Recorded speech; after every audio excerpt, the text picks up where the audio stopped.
mungkin saya sharing dulu sebelum menjawab pertanyaan dari Bu Puspa tadi tentang apakah kapan ya Ya. seorang profesional atau eh, praktisi itu perlu mengembangkan pengetahuannya seperti itu. Nah, ini saya ambil dari World Economic Forum tahun eh, Januari 2025 yang 2026 belum saya dapatkan ya. Jadi ini sebenarnya sudah pernah saya sharing juga sebelumnya. Nah, di sini dari laporan World Economic Forum itu menyebutkan bahwa eh, tahun 2030 itu IT skill itu akan disrupsi ya, di mana 50% 60% hampir 60% pekerja itu perlu untuk ditingkatkan skillnya ya. Di mana ini ekspektasi daripada seorang lulusan S1 dan S2 itu apa yang harus dimiliki. Jadi market ekspektasinya tentunya adalah di arah desain ya. Desain, security dan juga bagaimana mengintegrasikan AI dan juga leadership. Nah, di sini dapat catatan juga tentang bahwa eh, analytical thinking ini lebih dari 70% perusahaan itu salah satu yang dibutuhkan. Kemudian AI dan big data, cyber security dan network, serta teknologi literasi dan business understanding. Nah, di sini ada beberapa di bidang IT sendiri itu sebetulnya juga ada beberapa yang perlu yang sudah tidak relevan saat ini ya, seperti programming yang pure programming ya.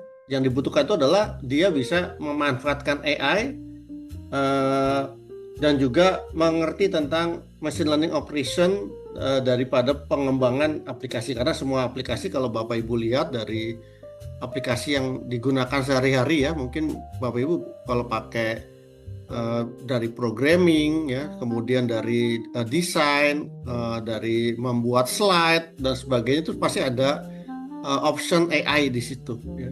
Sehingga kemampuan seorang programmer itu harus diimbangi dengan kemampuan dia dalam memahami dan juga memanfaatkan AI dalam pekerjaannya. Tentunya juga masalah keamanan ini menjadi satu isu, kemudian distributed system bagaimana dia mampu untuk mempunyai kemampuan dalam membuat atau merancang arsitektur cloud, data automation, digital transformation dan system thinking dan juga critical thinking.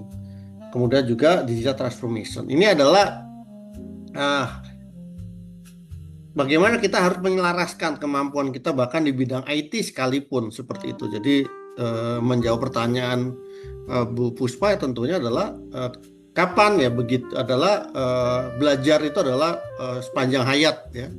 Jadi belajar itu bisa melalui lembaga formal seperti universitas atau juga sekolah ya, atau juga lembaga non formal. Jadi kapan seorang itu adalah ya dia harus terus-menerus mengupgrade ilmunya ya setiap saat ya. Itu adalah eh, yang harus dilakukan oleh seorang profesional saat ini. Kemampuan dia dalam beradaptasi dan melakukan reskill dan upskill itu adalah suatu keharusan. Kenapa? Karena ada beberapa faktor yang eh, menggerakkan labor market ya. 5 faktor dari sisi perubahan teknologi, eh, transisi ke green ya, green teknologi, green campus, green ekonomi dan sebagainya.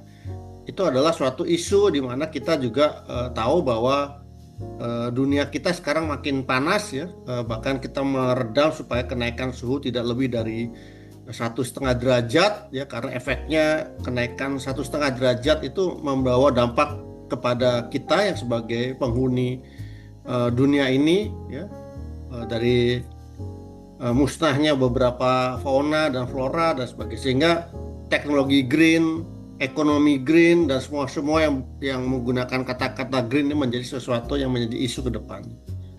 Kemudian juga shifting demografi ya. Bagaimana di beberapa negara mungkin di kita juga nanti akan mengalami bahwa makin menuanya suatu generasi atau juga masalah geopolitik ya, geoeconomic fragmentation. Sekarang kita sudah perhatikan di sini terjadi suatu bagaimana Amerika itu menjadi pemicu dalam geoeconomic fragmentation ya. Jadi pengenaan tarif ya yang dulu itu kita pasar global dan sebagainya, sekarang itu setiap negara itu melindungi market dari setiap negaranya ya. Kemudian ya yang sekarang ini adalah tentang ini seperti yang diramalkan ketidakpastian ekonomi, dan kita merasakan itu sekarang walaupun ekonomi Indonesia masih tumbuh, tetapi kita tidak bisa terlepas dari geopolitik. Ini adalah bagaimana skill yang terdisrupsi. Jadi 30 atau 40%, 39% pekerja itu skillnya akan berubah di tahun 2030 berdasarkan World Economic Forum ya. Ini adalah contoh beberapa pekerjaan yang meningkat dan juga beberapa pekerjaan yang mungkin akan berkurang ke depannya ya. Di sini termasuk di bidang software dan application developer, kemudian juga beberapa teknologi, project manager dan sebagainya, personal care itu juga akan dibutuhkan, dan beberapa pekerja di bidang tersebut. Skill-skill apa yang dibutuhkan ke bisnis ya? Jadi pekerjaan-pekerjaan ini tidak melulu di bidang teknologi kalau kita lihat saat ini ya, dan tetapi skill yang dibutuhkan untuk bisnis itu sebagian besar adalah skill-skill di bidang teknologi ya.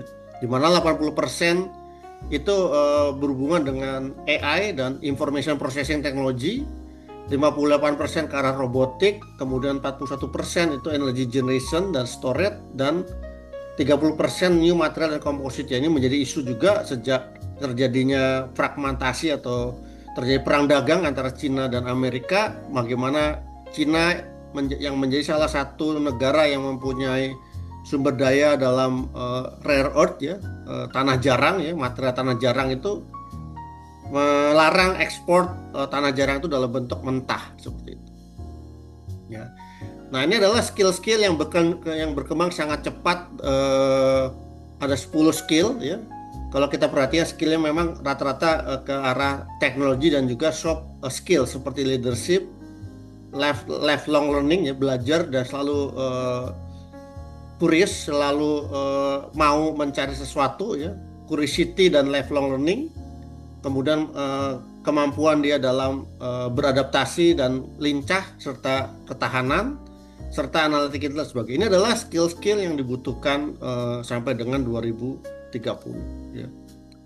Nah di sini strategi perusahaan itu untuk meningkatkan skill karyawannya ya, tentunya adalah meningkatkan skill itu di tempat kerja, meningkatkan atau mempercepat proses automation, atau juga dia kalau nggak mau melatih atau staffnya itu tidak bisa di-upgrade, dia akan mencari orang yang sesuai dengan skillnya.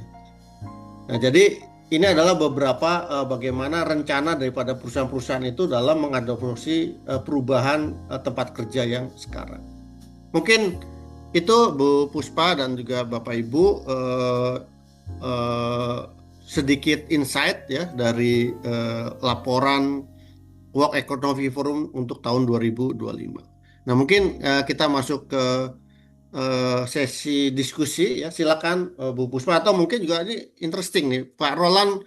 Sepertinya kita sudah pernah diskusi ya Pak Roland ya sebelumnya ya. Kira-kira masih bimbang atau sudah ada keputusan nih Pak Roland? Iya, kan kemarin untuk itu ya peminatannya ya Pak ya. Betul Pak, betul Pak. Sebenarnya sih ya masih ada kebimbangan, kan saya butuh itu juga kayak silabus, terus butuh sebenarnya nanti untuk prepare tesis atau untuk jurnalnya itu kan harus ada di peminatan yang mana gitu kan Pak. Ya, ya. Nah mungkin saya jelaskan ya Pak ya untuk silabusnya ini ya. Jadi kan kemarin saya sempat sharing bahwa kita ada 5 peminatan ya Pak. Yaitu ini ya. Udah mengerucut sih Pak, udah jadi tinggal 2. Mengerucut ya. Ini ada 5 peminatan. Mungkin buat yang lainnya juga Yaitu di AI Big Data, Digital Enterprise Architecture, Cyber, Education Informatik, dan Smart System seperti itu. Iya, betul Pak. Nah, ini ada deskripsi dari setiap peminatannya, Pak. Mungkin Oke. saya zoom ya. Ya. Jadi pada intinya kalau di peminatan AI itu lebih ke arah bagaimana dia mampu memanfaat atau mengembangkan membuat suatu aplikasi berbasis algoritma AI ya, yang berkembang saat ini. Salah satunya seperti Large Language Model atau RAG, atau mungkin kedepannya itu kita main ke agentic AI, Pak. Seperti itu. Sedangkan DEA ini saya sempat saya jelaskan, ini lebih ke arah bagaimana mereka itu mampu untuk mengatur ya, membuat suatu rancangan dan mengelola arsitektur sistem informasi sehingga organisasi itu tetap agile di tengah ketidakpastian bisnis saat ini, seperti itu. Kemudian di cyber ya, ini tentunya salah satu isu di dunia digital saat ini adalah masalah keamanan. Dia tidak hanya mampu untuk mengamankan, tapi juga seberapa cepat dia recovery jika terserang. Isunya itu bukan kapan siapa yang sudah dan siapa yang tidak, tapi yang ada adalah dua, siapa yang sudah dan siapa yang akan terserang, seperti itu, Pak. Nah, disitulah kemampuan daripada cyber security ini juga harus dilengkapi dengan kemampuan kecerdasan buat, karena yang bikin malware dan juga serangan-serangan itu juga pakainya AI. Kalau kita nggak menggunakan tool yang bisa menangkal, ya kita akan kebobolan seperti itu. Kemudian yang ini adalah lebih ke arah untuk bidang pendidikan, konsultan pendidikan, guru-guru, kepala sekolah, penilik sekolah, dan sebagainya, yang dimana kita akan membekali mereka tentang bagaimana pemanfaatan IT dan juga mungkin merubah paradigma atau juga sistem sekolah yang berbasis teknologi seperti itu dengan memanfaatkan teknologi yang ada. Sedangkan smart system ini lebih ke arah tentang bagaimana kita merancang, mengimplementasikan smart system berbasis IoT, SAI, dan cyber physical system untuk aplikasi di industri atau smart environment. Jadi ini menggabungkan teknologi sensor, komunikasi, kemudian juga edge computing, dan juga kecerdasan buatan. Nah, ini mungkin nanti dari Bu Puspa akan di-sharing ya setelah di ini, kalau Bapak masih membutuhkan secara detail mata kuliahnya. Jadi kalau mata kuliah dulu di semester 1 dan semester 2 tuh sama, Pak. Itu common, yaitu memberikan basic tentang ini kepotong nih. Riset metodologi, advanced software engineering paradigma ya. Ini sekarang kita bicaranya tentang dari basic, dari waterfall sampai sekarang gimana sih DevSecOps itu, dan juga bagaimana proses dari advanced software engineering dan development operation. Kemudian IT project management, ini lebih ke arah cloud dan juga distributed system. Di semester 2 kita akan bicara tentang data analitik, karena ini kemampuan data analitik ini itu hampir dibutuhkan oleh semua bidang gitu, seperti itu.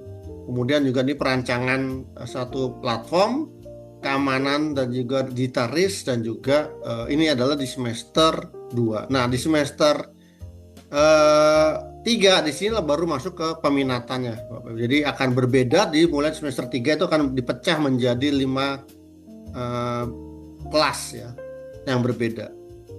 Jadi di sini ada untuk AI itu tentunya lebih ke arah aplikasi, data engineering, machine learning operation, dan AI governance.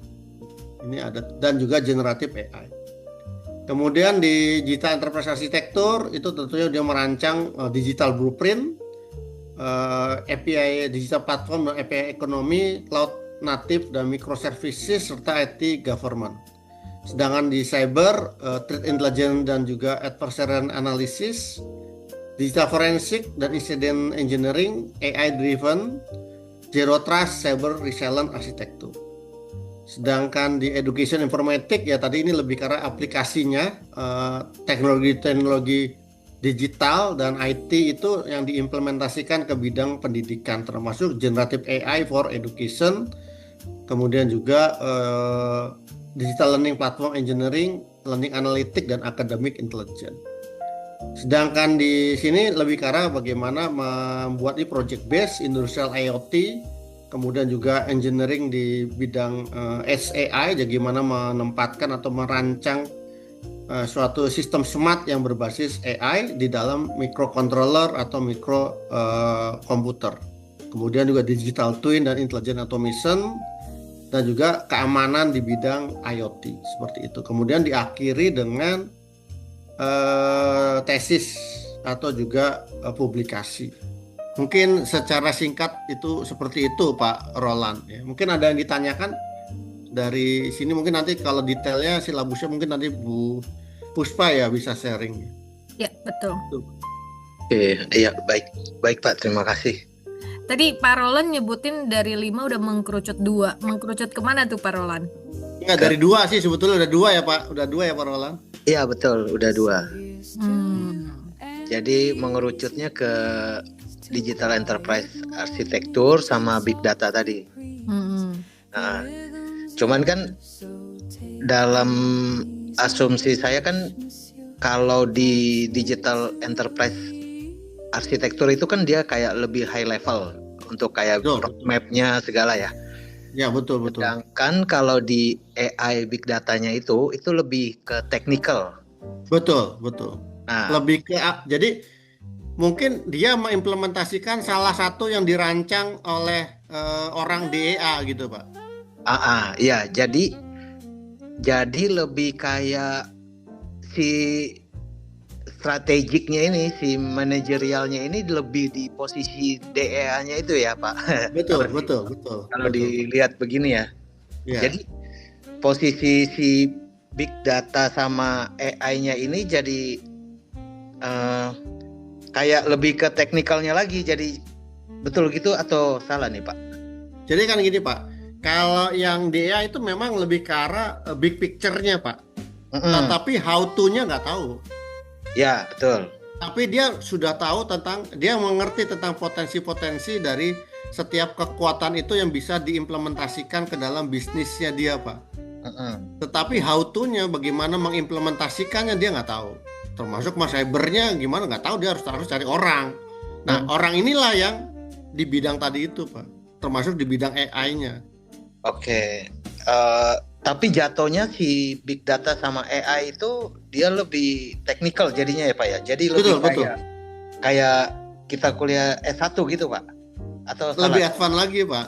Oh, lebih advance lagi ya. Jadi kalau di S1 ya kita nggak belajar tapi kita belajar tentang arsitekturnya dari LLM itu seperti apa. Bisa nggak kita memodifikasi arsitektur yang sudah ada. Kalau di S1 kita cuma pakai doang Pak untuk suatu aplikasi. Oh, kalau di big data AI-nya lebih di S1 kan kita belajar kayak machine learning-nya, belajar Python-nya. Ya.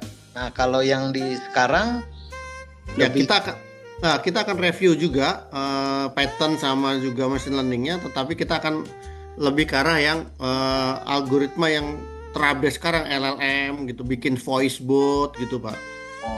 Atau OCR dengan LLM gitu. Oke. Atau juga problem-problem yang ada di perusahaan yang dengan metode machine learning itu belum bisa optimal gitu Pak. Maka kita mungkin pakai generative AI atau mungkin kalau banyak kita bikin arsitektur. Sebetulnya merancang juga sih Pak. Karena kan di S2 itu kan sebenarnya lebih strategis, yang si DA itu hanya ini perlu AI untuk ini, tetapi yang menerjemahkan detailnya itu kan harus ada orang yang paham Pak. Ini perlu beberapa agent gitu loh. Kalau di software kan kita pecah-pecah jadi microservices gitu ya Pak. Iya. Ya gambarnya kayak gitu sih. Oke. Jadi kayak si arsiteknya si khusus spesialis Pak, spesialis ya. Spesialis. Oke. Jadi bukan programmer atau engineer, spesialis yang levelnya sama seperti si manajer itu. Jadi kan di jalur perusahaan tuh ada dua ya Pak, ke arah manajerial atau ke arah spesialis kan. Cuman di Indonesia spesialis kurang berkembang karirnya kan ya Pak. Kurang ada jalurnya gitu kan Pak. Iya, iya. Jika kalau di luar negeri itu ada jalurnya, memang dia spesialis kan. Oke. Ya nanti arahnya ke konsultan, tapi konsultannya di bidang teknis gitu kan Pak. Oke. Iya. Makin mengkerucut lagi ya Pak Roland ya. Semoga ngobrol Iya. edukasi malam hari ini bisa meyakinkan gitu. Iya. Nah, ternyata kan kalau lihat dari background Pak Roland juga masih IT gitu ya. Nah, tapi Pak Handri S2 kita kan dari beragam latar belakang background gitu ya. Nah, hari ini juga ada Amrullah yang latar belakangnya juga bukan IT murni gitu. Seberapa realistis sih Pak Handri S2 untuk mereka yang latar belakangnya bukan IT tapi mau S2-nya IT begitu. Apakah ini ada keunggulan dari latar belakang yang beragam itu Pak Handri? Ya. Jadi IT ini sebetulnya jadi semacam skill yang harus dimiliki oleh semua orang atau semua yang bekerja di bidang, nggak cuma di bidang IT, hampir di semua bidang ya, karena walaupun dia tidak berurusan dengan teknologi, tetapi dalam pekerjaannya dia akan bersentuhan dengan teknologi tersebut, karena teknologi IT ini itu sudah terembedded di dalam suatu bisnis. Kalau dulu di tahun 80-an atau tahun 90-an, IT itu hanya sebagai supporting department. Ya mungkin Pak Roland bisa sharing tuh bagaimana sekarang ini IT itu nggak cuma sebagai supporting department, tetapi IT itu menjadi terembedded ke dalam bisnisnya. Sehingga contoh di bidang teknik sipil, dalam pengerjaan kontraktor itu kan pasti ada project ya, konstruksi atau sebagainya. Nah itu tentunya kalau dia paham tentang bagaimana pemanfaatan teknologi IT ke dalam konstruksi project, seperti untuk quality suatu bangunan, kalau secara manual itu mungkin perlu beberapa orang dan berapa lama. Kalau dia punya pengetahuan itu bagaimana melakukan quality check dengan teknologi IT, umpamanya menggunakan deteksi kamera, thermal kamera, kemudian dengan AI, machine learning, dia bisa mendeteksi suatu kualitas daripada bangunan tersebut, kan itu jadi lebih suatu nilai tambah dan mempercepat suatu proses ya, kan kualitasnya lebih bagus. Tetapi saya juga tertarik nih, mahasiswa 2024 ya, Amarullah ya. Betul Pak. Nah, kira-kira kenapa nih tertarik sama education teknologi atau ke IT-nya ya? Atau kamu menjadi konsultan ini ya, konsultan pendidikan ke depannya? Gimana kamu? Saya penasaran aja Pak sama S2 IT. Suaranya kecil Amarullah. Halo. Suara saya ada Pak. Masih kecil ya? Kecil ya? Puspa ya? Oke. Tadi gedean yang tadi dah pas yang pertama kamu. Oh itu saya pakai HP Pak, tapi nggak bisa on cam. Oh. Ini kecil sekali ya. Saya coba kencengin ya Pak. Ya, oke, coba silakan dah, tapi masih kedengeran sih. Saya penasaran aja Pak, soalnya kayak S2 IT itu kayak gimana? Apakah ada kayak tadi yang dibilang Bu Puspa juga kan? Apakah ada keterikatan juga sama sipil, bisa kerjasama gitu? Seperti itu.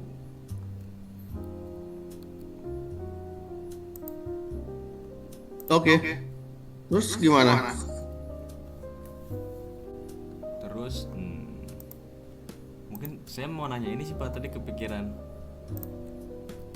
tapi tidak terlalu berhubungan sama materi ini, nggak apa-apa Pak? Ya apa? Suara saya feedback nggak sih? Oh enggak Pak. Enggak ya? Saya penasaran Pak, ini kan kita teknologi kan cepat banget nih Pak jalannya, meningkatnya cepat banget. Nah kadang saya bahasanya keteteran gitu buat ngikutin. Saya masih di level ini, saya nggak tahu udah di level atas, dan saya nggak bisa nggak mumpuni buat menggunakan teknologi yang di atas itu. Jadi rada bingung Pak, kayak ini harus belajar buat yang saya pakai aja atau kayak buat tahu juga nih di masa depan bakal apa, biar kalau udah datang saya bisa pakai.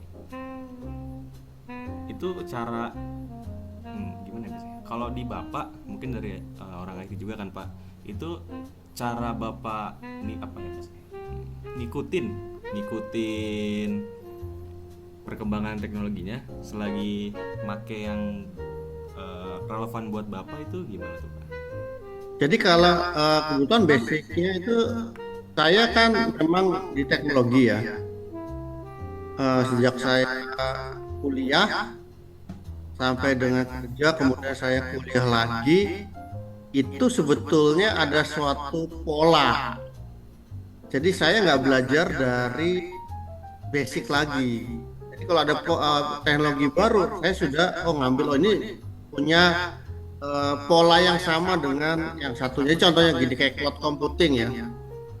Orang bicara cloud computing itu sebenarnya ya kita cuman berpikir logikalnya adalah itu kayak server yang atau komputer di rumah. Cuman bedanya di cloud computing ini itu kita cloud computing ini kita seakan-akan punya komputer di rumah, tetapi kita bisa lakukan ininya secara remote gitu aja. Terus juga umpamanya cloud programming sama lah. Cloud programming itu sebetulnya sama. Logikalnya sama dari satu programming ke programming lainnya. Saya dari Pascal, Basic, kemudian juga MATLAB, Python itu logikalnya sama, C itu sama gitu loh. Jadi saya ngeliat umpamanya ke bahasa ini, tapi kita harus tahu nih bahasa pemrograman ini cocoknya untuk aplikasi apa gitu. Jadi Python itu nggak cocok lah, bisa, tapi nggak cocok buat web atau buat mobile gitu loh. Tapi JavaScript itu nggak tahu. Kita cuma ngambil lihat ininya, tapi logikalnya sama. Nah, teknologi juga begitu ya.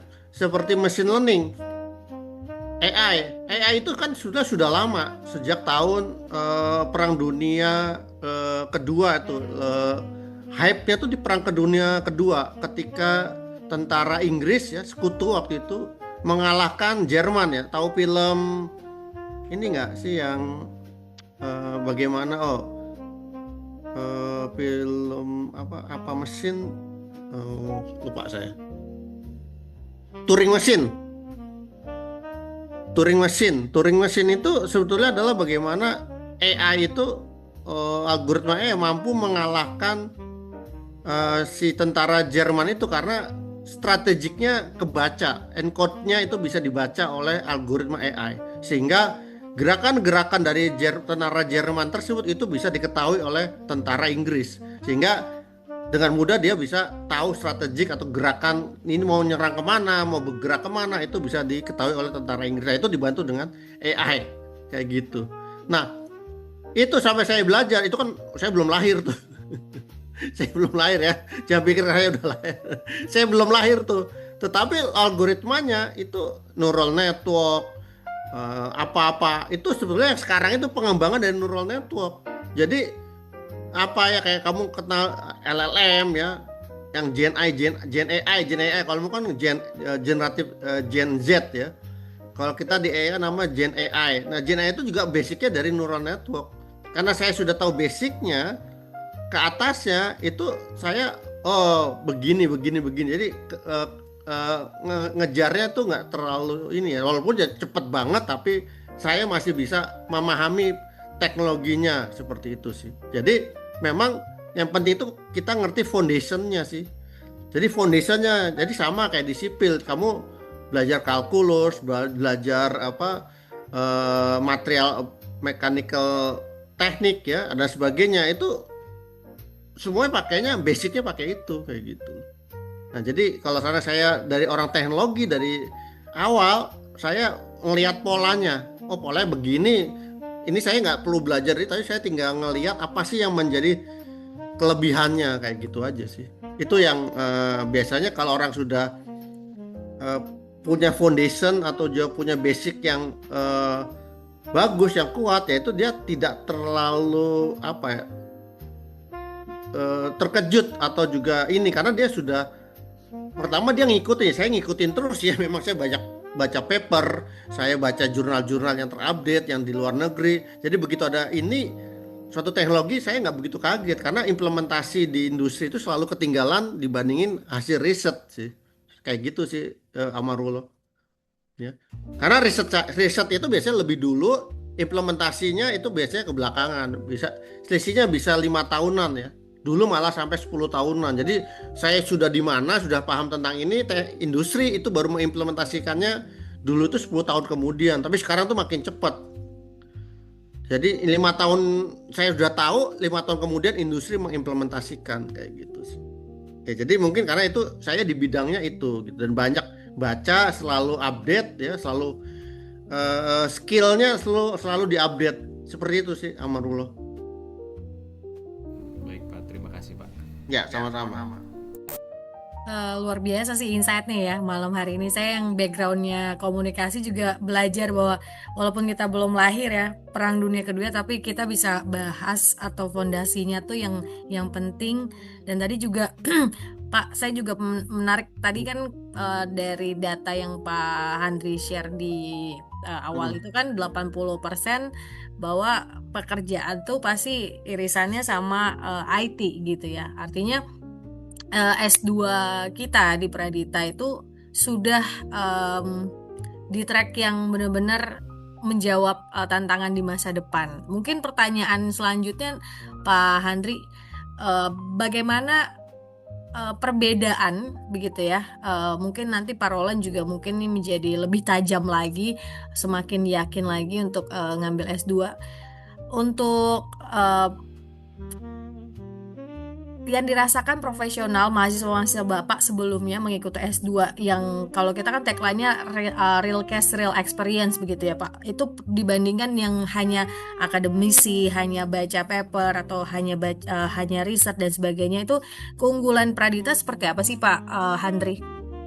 Ya, yang menjadi ini adalah kita ada real case yang dihadapi oleh grup sendiri sebetulnya sih, yang kita amati dari kawasan-kawasan di Sumarekon itu kan sebetulnya menjadi living laboratorinya kita gitu loh. Itu kan real case yang ada di situ, sehingga kita bisa ngeliat bahwa dulu waktu teknologi belum seperti sekarang itu mungkin permasalahan-permasalahan tuh sulit diselesaikan, jadi masih dilakukan secara manual, kayak umpamanya lampu atau juga ngoreksi ini kayak kerusakan jalan itu kan.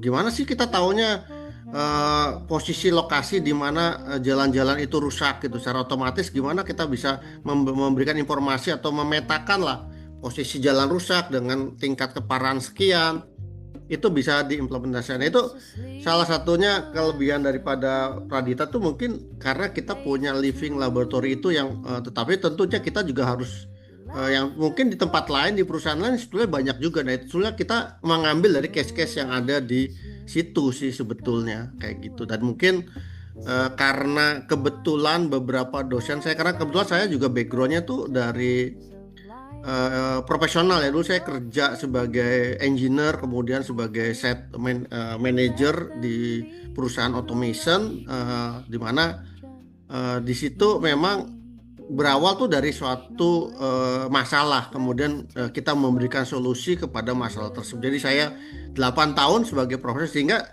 kita terbiasa memberikan solusi gitu loh. Nah di Pradita itu kan nggak semua dosennya itu dari murni akademik ya. Mungkin ada sih beberapa dosen-dosen muda itu memang latar belakangnya tuh pure akademisi. Tetapi beberapa dosen itu di IT terutama ya, di IT itu beberapa backgroundnya itu dia sebelumnya adalah profesional, termasuk di teknik sipil tuh. Teknik sipil tuh salah satunya juga dosen-dosennya di S1-nya itu banyak yang backgroundnya karena memang Sumarekon ya. Tapi di IT itu kita juga beberapa experience di situ, dan juga sampai sekarang masih dilibatkan ke dalam sebagai konsultan atau sebagai advisor untuk beberapa permasalahan yang real ada di industri atau di case-case yang ada sekarang seperti itu. Jadi sebetulnya adalah di S2 ini sebetulnya kita sama-sama pembelajar ya, dosennya belajar, mahasiswanya belajar juga, karena tadi yang dibilang Amarullah, teknologinya tuh cepet banget gitu loh. Kita akan lebih cepat belajar kalau kita diskusi, mungkin kita bagi, kamu belajar ini, kamu belajar ini, nanti kita sharing dari apa kamu pelajari, kita kan lebih cepat belajarnya gitu dibanding kita mempelajarinya itu satu-satu sendiri gitu. Itu salah satu mungkin. Dan juga di S2 itu rata-rata seperti parolan ini sudah punya pengalaman beberapa tahun, kita bisa curi itu pengalamannya gitu kan, jadi suatu studi kasus. Ya, itu salah satu yang menarik sih Mbak Puspa. Ya, ya. Oke, mungkin ada pertanyaan lagi, Pak Roland. Saya buka ruang sesi tanya jawab, Pak Roland.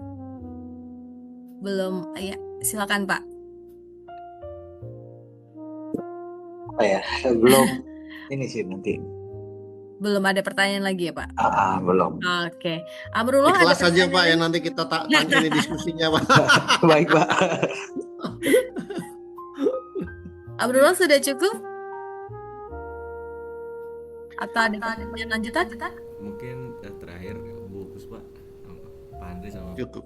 Ya Amrullah, kamu mungkin bisa tanya ini sih kakak kelas kamu ya, yang sudah lulusan dari sipil itu kan, ada juga dari DKV, tapi bukan Pradita sih yang DKV, dari UPH, ada dari matematik, tapi juga bukan dari Pradita.